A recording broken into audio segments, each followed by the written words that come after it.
नमस्कार दोस्तों, आप सभी का स्वागत है हमारे YouTube चैनल @लेबर यूनियन में। मैं राकेश कुमार आप सभी का स्वागत करता हूं। और साथियों, आज मैं आपको बताऊंगा कुछ EPF के बारे में। EPF के बारे में कि PF एक्ट कहां पर लागू होता है और इसके क्या फ़ायदे हैं और इसको कैसे प्राप्त किया जा सकता है। तो साथियों, सबसे पहले हम बात करेंगे कि EPF एक्ट कहाँ पर लागू होता है। तो इसके लिए क्या करना है, जिस किसी भी संस्थान में 20 या उससे अधिक कर्मचारी काम करते हैं उस संस्थान पर EPF एक्ट जो है PF एक्ट जो है वो लागू होता है। EPF का जो मतलब है एम्प्लॉय प्रोविडेंट फंड, ठीक है, या हम कहें इसको कर्मचारी भविष्य निधि, ये इसकी फुल फॉर्म है। तो कहाँ पर लागू होता है, जहाँ पर 20 या उससे अधिक कर्मचारी कार्य होते हैं वहाँ पर PF एक्ट लागू होता है। और इसको लागू करने के लिए क्या करना पड़ेगा, अब उस पर बात करते हैं।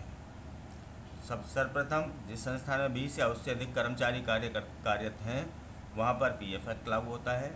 और अब अगला जो आता है कि PF एक्ट लागू करने के लिए क्या करें, तो जिस संस्थान में 20 या उससे अधिक कर्मचारी काम करते हैं वहाँ पर क्या करना है कि जो एम्प्लॉयर है, जो मालिक है, जो नियोक्ता है, जो कंपनी है, उसको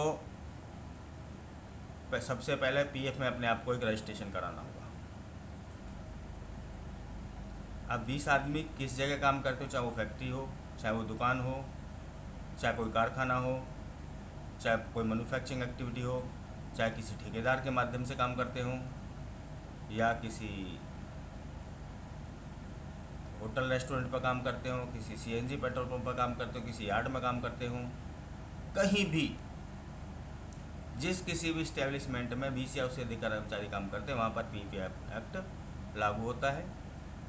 क्या करना है, 20 से अधिक कर्मचारी होने पर सर्वप्रथम क्या करना पड़ेगा कि नियोक्ता को अपने आप को EPF में रजिस्टर्ड कराना होगा। जब नियोक्ता अपने आप को PF में रजिस्टर्ड करा लेगा उसके बाद वो आपको एक PF नंबर जनरेट करेगा।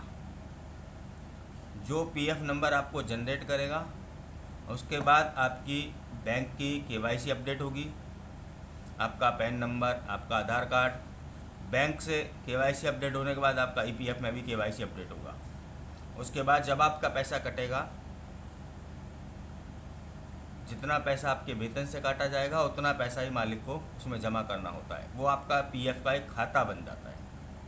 तो जितना पैसा मालिक PF में जमा करेगा उतना ही पैसा आपका कटेगा, उतना ही मालिक को जमा करना है और वो एक PF के खाते में जमा होता जाएगा।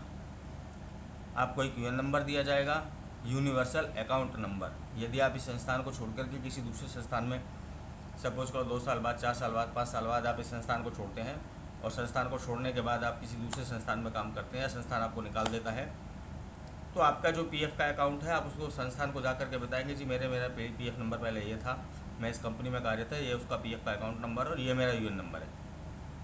तो जिस संस्थान में आप ज्वाइन करेंगे वो संस्थान आपके उसी अकाउंट में जो ट्रांसफ़र है आपका वो PF ट्रांसफ़र हो जाएगा और वो वही उसी अकाउंट में आपका चलता रहेगा। इसलिए इसको कहा है universal account number. KYC update होने के बाद, ये सब करने के बाद साथियों, एक चीज़ बहुत विशेष रूप से मैं आप लोगों को सभी को बताना चाहता हूँ कि जिस समय आप PF का फार्म भरते हो उसको अच्छे से तसल्ली से भरें। अपनी जो डिटेल है PF, जब आप इनरोल कराने के लिए PF फार्म भरेंगे तो अपनी सारी डिटेल, अपना नाम, अपना आधार कार्ड के हिसाब से, बैंक के हिसाब से, जो आपका बैंक में नाम है, जो आधार कार्ड में वही नाम लिखें, पैन कार्ड की डिटेल ठीक भरें, बैंक का अकाउंट नंबर ठीक भरें, अपने नॉमिनी का नाम लिखना कभी मत भूलिएगा, क्योंकि बाद में इसको नॉमिनी को रजिस्टर्ड कराने की बड़ी दिक्कतें आती हैं, आप लोगों को बड़ा वो होता है। तो आज की डेट में क्या है कि आप जिस समय आप अपना फार्म EPF के लिए भरते हैं, स्टार्टिंग में ही अपना नॉमिनी चूज़ करके, जिसको नॉमिनी का मतलब है कि यदि आपको कुछ हो जाता है तो आपके बाद जो EPF का पैसा वो किसका मिलना चाहिए, आपकी वाइफ को मिलना चाहिए, या आपके हस्बैंड को मिलना चाहिए, या आपकी बेटियों को मिलना चाहिए, या आप जिसको नॉमिनी करना चाहते हैं उसको मिलना चाहिए। इसके लिए क्या करना है, आपको अपना नॉमिनेशन जो है फॉर्म पर वो सही से चेक करना है, अपनी डिटेल्स सारी चेक करनी है, तब जा कर के उस फार्म को फिल करना है। तो साथियों, ये थी आज हमारी PF के बारे में छोटी सी जानकारी। आपको ये जानकारी कैसी लगी हमें कमेंट्स करके अवश्य बताइएगा।